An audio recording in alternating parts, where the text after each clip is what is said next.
And the BAFTA goes to... And the Oscar goes to...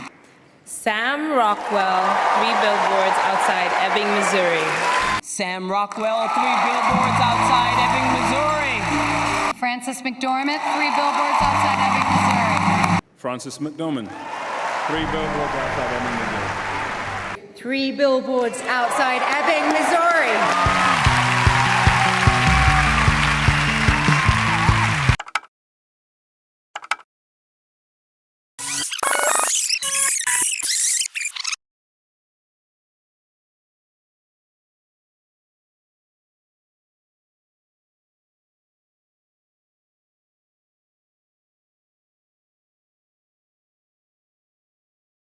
But that's the good thing about being Catholic.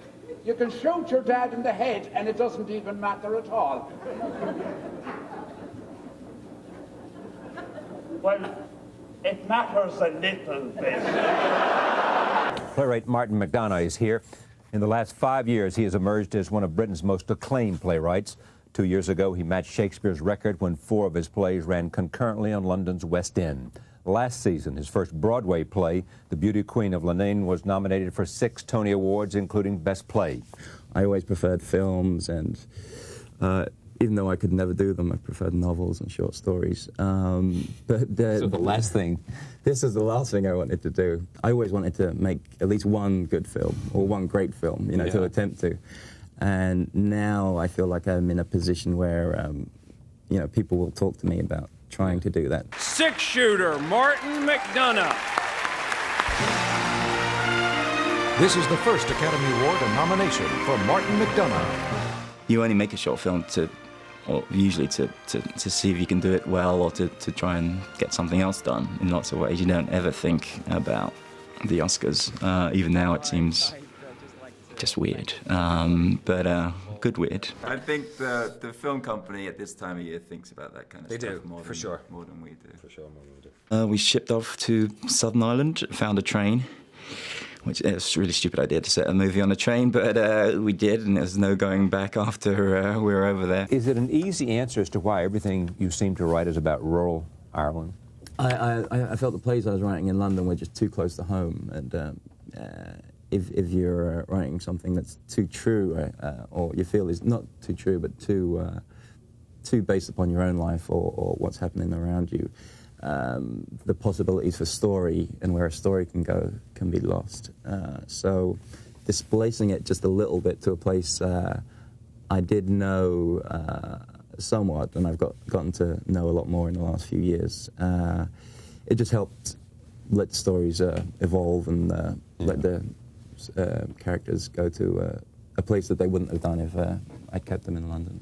On a bus going through one of the southern states of America about 18 years ago, and saw something on a couple of billboards that was very similar to what the message that we see on our billboards in this story, a message of sort of rage and pain, and I kind of wondered, you know, who would have put something like that up.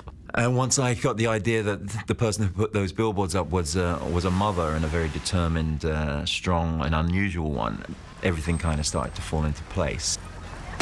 Mildred was the main protagonist in the story. I haven't had many chances to do that as an actor. I've played a lot of supporting roles to mostly male protagonists in my career. But after doing Olive Kittredge, I have a taste for it, and I don't really want to go back. And speaking of Frances, I can't imagine anyone else playing Mildred. Did you write the part for her? I did, and that's my line. I can't imagine anyone else too. And I think that because he writes roles for certain actors, he crafts a performance thinking, how can we challenge them? What would be fun to see them do? How can we torture them? It was written for her. She had to be someone who had a complete integrity, but and a drive and an anger. Frances and I decided that the grief and the despair has been put aside. Now it's, as we find her in the first scene of the film, it's war. She plays a character who's kind of going to war with the town and with the police, so she wanted a uniform that she wouldn't have to think about it. every day. She wasn't going to coordinate like right. a blouse with a dress. So she's got this kind of mechanics uniform and a bandana, but we wanted a hairstyle that would kind of match. Frances gets a lot of her inspiration from John Wayne movies for her character. I can see it in her walk and her cowboy attitude on screen. And she was finding it. I saw her find it, what she finally arrived on, which is on film. And she found different ways to do it each take, you know. There's a little scene between Frances and Woody Harrelson when he coughs blood in her face, and in the script it was he says sorry and she says I know, and then goes out. But one of the takes she because they were so connected and so empathetic towards each other, she just said that. And she only did that once in the scene, and it was just purely a Frances moment.